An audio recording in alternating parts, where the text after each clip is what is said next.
पिछले वीडियो में हमने देखा कि गुरु अपने शिष्य को नदी किनारे घूमते हैं दोनों, तो गुरु अपने शिष्य को एक लकड़ी का टुकड़ा पानी में बहते हुए दिखाते हैं और कहते हैं कि ये लकड़ी का टुकड़ा पानी की धारा के साथ समुद्र तक पहुंच सकता है, परंतु इसकी जाते जाते समुद्र मार्ग में अगर बाधाएं नहीं आएगी तो वो डगमगाते हुए भी पहुंचेगा। इस तरह जीवन में भी ऐसा होता है कि हमारे जीवन एक नदी रूपी है और परिवार उसका प्रवाह है और उसमें स्नेह रूपी जल बहता है, परंतु लकड़े के टुकड़े की तरह हमारे जीवन में भी चार बाधाएं नहीं आती है तो हम संसार रूपी सागर को पार कर सकते हैं। वो चार बाधाएं ये है कि ज्यादा भोजन लेना तो भी आलस आएगी तो ज्यादा नींद बढ़ेगी तो हमारा स्वास्थ्य अच्छा नहीं रहेगा। उस तरह चार बाधाएं जीवन में आती है, अगर वो बाधाएं नहीं आती है तो हम संसार रूपी सागर तक पहुंच सकते हैं। आगे हम चैप्टर में देखते हैं। सामाजिको व्यवहारः भाररूपो भवति। सामाजिको यानी सामाजिक, व्यवहार भाररूपो भाररूप, भवति बन जाता है। सामाजिक व्यवहार भाररूप बन जाता है। यद्यपि सामाजिको व्यवहारः सर्वत्रैव अपेक्षितो भवति। यद्यपि यानी क्योंकि सामाजिको सामाजिक, व्यवहारः व्यवहार, सर्वत्रैव सभी जगह, अपेक्षितो अपेक्षा रखी, भवति रखी जाती है। यानी कि क्योंकि सामाजिक व्यवहार की अपेक्षा रखी जाती है,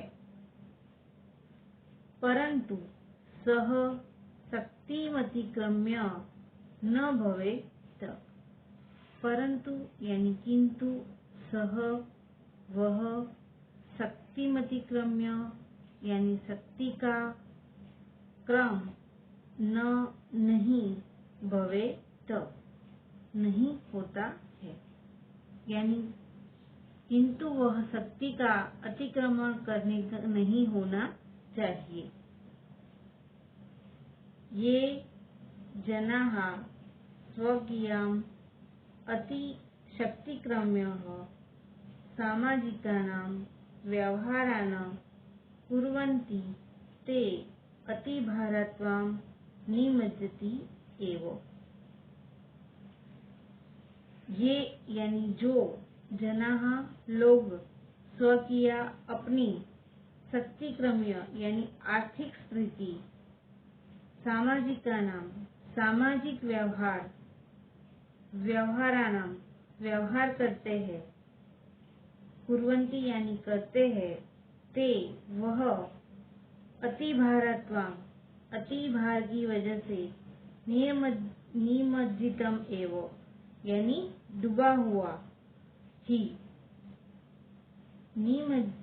यानी जो लोग अपनी आर्थिक स्थिति अच्छी न होने के बावजूद भी सामाजिक व्यवहार करते हैं वह ज्यादा बोझ के कारण डूब जाते हैं। निमज्जितम डूबा, जनः मनुष्य, सुखमय पूर्ण संसार में यानी संसार रूपी समुद्र में प्राप्तुम न शक्नोति प्राप्त नहीं कर सकता। पूरे पैराग्राफ का मीनिंग ये है कि सामाजिक व्यवहार भाररूप बन जाता है, क्योंकि सामाजिक व्यवहार सभी जगह अपेक्षा रखी जाती है, किंतु वह शांति का अतिक्रमण करके न होना चाहिए। जो लोगों को अपनी आर्थिक स्थिति अच्छी न होने के बावजूद भी सामाजिक व्यवहार करते हैं वह ज्यादा बोझ के कारण डूब जाते हैं। डूबा हुआ मनुष्य सुखपूर्ण संसार रूप सागर को पा नहीं सकता। आगे सुरापानम, अक्षक्रीड़ा, तमाकुभक्षणम, चौर्यकर्म इत्यादि दुर्व्यसनानि मानव जीवने आवर्तभूतानि सन्ति। सुरापानम यानी मदिरापान, अक्षक्रीड़ा जुआ खेलना, तमाकुभक्षणम तमाकू का सेवन करना, चौर्यकर्म चोरी करना, इत्यादि आदि व्यसनानि व्यसन यानी बुरी आदतें मानव जीवन में आवर्तभूतानि ज्वर की तरह है। यानी मदिरापान, जुआ खेलना, तंबाकू का सेवन करना, चोरी करना जैसे बुरी आदतें मनुष्य के जीवन में एक ज्वर की तरह है। ईशु पतितो जनः बहिः, यानी इसमें पड़ा हुआ मनुष्य बहिः बाहर, आगंतुम न शक्नोति, आगंतुम यानी आ न नहीं, शक्नोति सकता, अतः तत्र पतनमेव भवेत्, तादृशं प्रयत्नः सततं करणीयो भवति। यानी अतः तो तत्र वहाँ पतनेम पड़ा हुआ, न भवेत नहीं, भवेत हो, तादृशम बाहर, प्रयत्न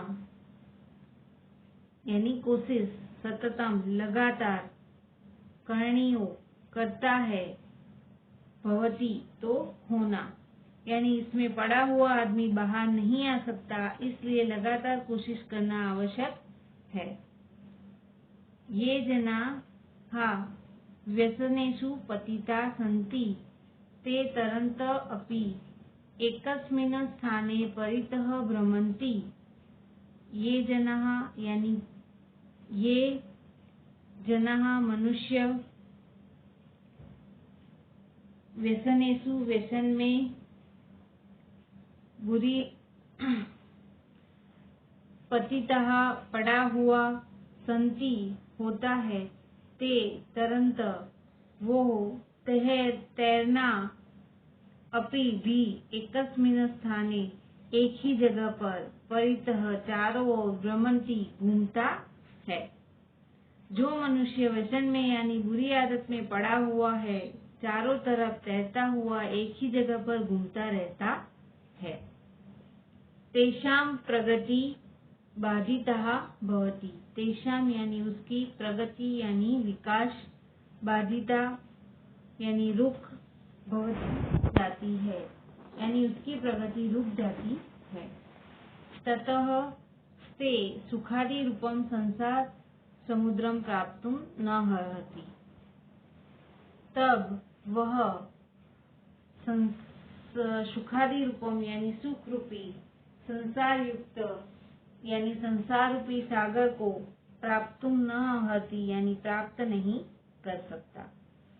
पूरे पैराग्राफ का मीनिंग ये है कि मदिरापान, जुआ खेलना, तम्बाकू का सेवन करना, चोरी करना आदि जैसे बुरी आदतें मानव जीवन में ज्वर की तरह है। इसमें पड़ा हुआ आदमी बाहर नहीं आ सकता। इसमें पड़ा हुआ आदमी इसलिए लगातार कोशिश करने पर आवश्यक है कि इसमें न पड़े।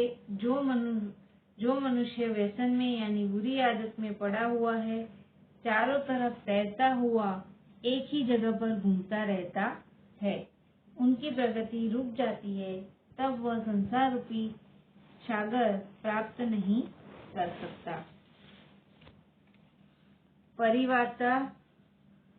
परिवार्तः विमुक्त्वं एव नदीजल वियोग। परिवारात यानी परिवार में, विमुक्त्वम यानी अलग होना, एव ही नदी, नदी में जल वियोग, पानी से अलग होना। परिवार से अलग होना यानी एक नदी के जल से पानी को अलग होना। सामान्यतयाः परिवारे निवसन्त एव वयं संसारसमुद्रं प्राप्तुं समर्था भवामः।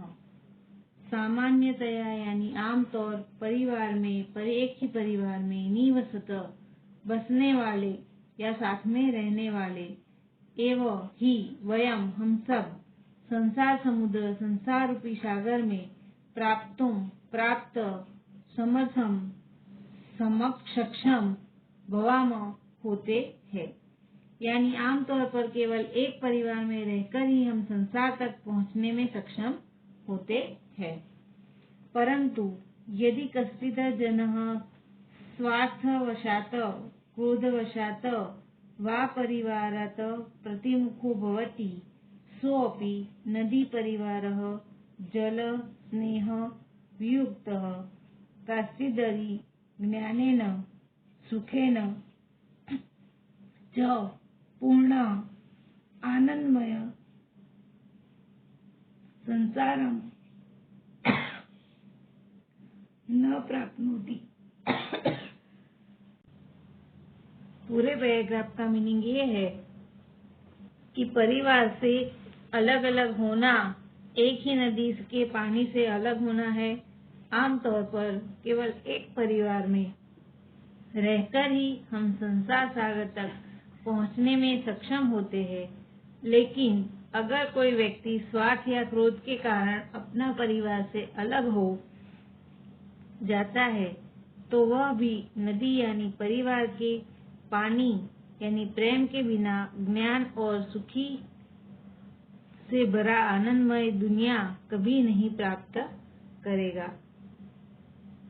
आगे चातुर्यम विघ्नेभ्यः रक्षिताः जनाः ज्ञानेन सुखेन च पूर्णम् आनंदमयं संसाररूपं समुद्रम अवश्यम प्राप्नुवति। चतुर्भयः यानी चार, विघ्नेभ्यः विघ्नों से, रक्षिताः रक्षण किया हुआ, जनाः मनुष्य, ज्ञानेन ज्ञान से, सुखेन सुख से, च और पूर्ण संसार रूपी आनंद को, संसार रूप समुद्र को यानी संसार रूपी समुद्र को अवश्य प्राप्नुवन्ति प्राप्त कर सकता है। यानी चार विघ्नों से संरक्षित मनुष्य ज्ञान और सुखी से भरा आनंदमय संसार सागर को अवश्य प्राप्त कर सकता है। हमें देखा कि गुरु ने लकड़ी के टुकड़े के उदाहरण के द्वारा हमें समझाया है कि विघ्न यानी बाधाएं जीवन में आए उसमें से निकलने का मार्ग खोजना चाहिए, क्योंकि गुरु के पास ज्ञान होता है तो वो हमें दे सकते हैं। हम भी ऐसे ज्ञान को प्राप्त करके जीवन में आने वाले विघ्नों से दूर रहे। अस्तु।